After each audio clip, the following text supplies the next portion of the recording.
अनुपम संगम, ज्ञान प्रेम की सुरभित धारा, वसुधैव कुटुम्बकम का हम, शिकागो तक दे आए नारा, विवेकानंद आदर्श यहाँ के, अति पावन ये प्रेम धरा, ममता से आह्लादित करती गंगा माँ की निर्मल धारा, ममता से आह्लादित करती गंगा माँ की निर्मल धारा। सबको नमस्कार।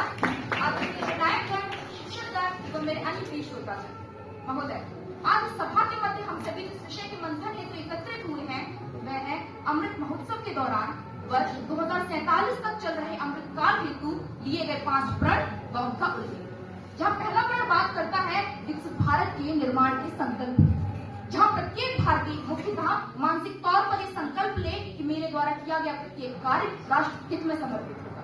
क्योंकि महोदय कोई भी कार्य तब तक संपूर्ण नहीं हो सकता जब तक पहले उसको करने के लिए एक दृढ़ इच्छा शक्ति न मौजूद हो। इसीलिए महोदय ये संकल्प आग्रह करता है संपूर्ण भारतवर्ष से कि वे इस राष्ट्र निर्माण के महाअभियान में एक अटल स्तंभ बनकर खड़े। बाकी सच है विपत्ति जब आती है कायर को ही दहलाती है, सूरमा नहीं विचलित होते, क्षण एक नहीं धीरज होते, विघ्नों को गले लगाते हैं, कांटों में राह बनाते हैं, कांटों में राह बनाते हैं। महोदय राष्ट्र कवि श्री रामधारी सिंह दिनकर जी की कविता बिल्कुल सटीक बैठती है भारत के अतीत से वर्तमान तक के सफर के लिए, भारत के अंग्रेजी हुकूमत से आज विश्व के सबसे बड़े लोकतांत्रिक राष्ट्र बनने तक के सफर के लिए। साथ ही दूसरी ओर प्रेरित करती है हमें आयात, मॉब लिंचिंग, प्रतिभा पलायन, दूसरे राष्ट्रों से रोजगार की उम्मीद रूपी गुलामी की सोच से मुक्ति के। महोदय यही है दूसरा संकल्प, प्रत्येक प्रकार की गुलामी की सोच से राष्ट्र को मुक्ति चाहिए यदि भारत एक राष्ट्र के रूप में स्थापित होना चाहता है। कोस पर पानी बदले 4 कोस पर वाणी, ये परिचय है मेरे आपके हम सभी के भारत का। जहाँ हिमालय की हिम्मत पाए जाते हो, दक्कन के पठार पाए जाते हो, उत्तर पूर्व के पर्वत पाए जाते हो, उत्तर के मैदान पाए जाते हो, रेगिस्तान के मरुस्थल पाए जाते हो, पाई जाती हो 7,516 किलोमीटर लंबी तटरेखा। तो बताइए क्यों न गर्व हो मुझे इस भारत पर, इसकी संस्कृति पर, इसकी विरासत पर, जो इस समय पर सोने की चिड़िया के नाम से जानी गई।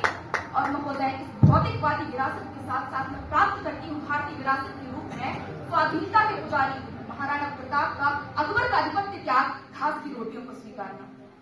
सत श्री अकाल के उद्घोषक भारत के ही वीर पुरोधा थे महोदय। ईश्वर साहस निर्भीकता प्राप्त है मुझे भारतीय संस्कृति और विरासत में। और सभा के मध्य ये भी सिद्ध कर देना चाहूंगी कि भारतीय विरासत और संस्कृति पर गर्व होना किस प्रकार भारत के विकास से संबंधित है। एक उदाहरण के माध्यम से अपनी बात को सिद्ध करना चाहूंगी। जब एक व्यक्ति भारतीय विरासत और संस्कृति पर गर्व करता है, वह देशभक्ति की भावना में चूर उठता है, साधारण सी एयर होस्टेस नीरजा हो उठती है। चौथा संकल्प बात करता है एकता और एकजुटता की, जहाँ ये भारत कश्मीर से कन्याकुमारी तक, गुजरात से अरुणाचल प्रदेश में धारण करता है देश को, भाषाओं को, बोलियों को, व्यंजनों को, पहनावों को, गीतों को, त्योहारों को। और महोदय इतनी विभिन्नताओं के उपरांत भी और अतीत के इतने प्रहारों के बाद भी यदि भारत 75 वर्ष से निरंतर विकास पथ पर अग्रसर है, इसका मुख्य कारण है भारत की एकता व अखंडता। कबीरा कुआं एक है, पानी भरे अनेक, भांडे ही का भेद है, पानी सब में एक। अर्थात बाहरी विभिन्नता भले ही कितनी बनी रहे, अंदरूनी भाव तो सभी का समान है। पुनः एक उदाहरण के माध्यम से अपनी बात को सिद्ध करूंगी। पंजाब की लोहड़ी हो या तमिलनाडु का पोंगल, मध्य भारत की मकर संक्रांति हो या असम का बिहू, त्योहार भले ही विभिन्न नजर आते हो, भाव समान है। नई आई फसल का अपने इष्ट को, अपने ईश्वर को भोग लगाकर समर्पण करना। जिस प्रकार एक एक बूंद से समुद्र की रचना होती है, एक एक नागरिक से राष्ट्र की रचना होती है। प्रत्येक नागरिक द्वारा किए गए प्रयास, प्रत्येक नागरिक द्वारा किए गए कार्य निर्धारित करते हैं किसी भी राष्ट्र के विकास की दिशा को और दशा को। इसीलिए महोदय प्रत्येक नागरिक जिस प्रकार की कार्य करेगा, राष्ट्र की विकास की दिशा भी उसी ओर निहित हो जाएगी।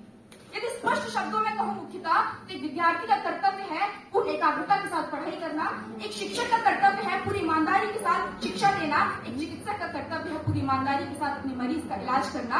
महोदय एक वैज्ञानिक का कर्तव्य है पूरी ईमानदारी से अनुसंधान करना, एक किसान का कर्तव्य है अनाज पैदा करना, राजनेता का कर्तव्य है घोषणा पत्र के सहृदय सभी वादों को पूरा करना। क्या बात है, बहुत बढ़िया। महोदय यदि प्रत्येक क्षेत्र में प्रत्येक व्यक्ति इसी प्रकार कार्य करता रहेगा तो वह दिन दूर नहीं होगा जब 2047 तक न ये भारत केवल विकसित राष्ट्र के रूप में स्थापित होगा, अपितु वसुधैव कुटुम्बकम का जप करता विश्व गुरु भारत बनकर खड़ा हो जाएगा।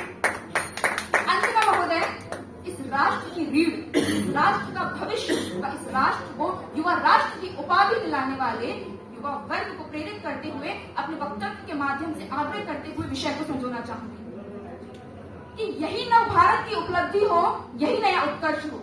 यही नव भारत की उपलब्धि हो, यही नया उत्कर्ष हो। अखंड राष्ट्र, अखंड शक्ति, अखंड युवा संघर्ष हो, अखंड युवा संघर्ष हो। हो गया। धन्यवाद। जय हिंद।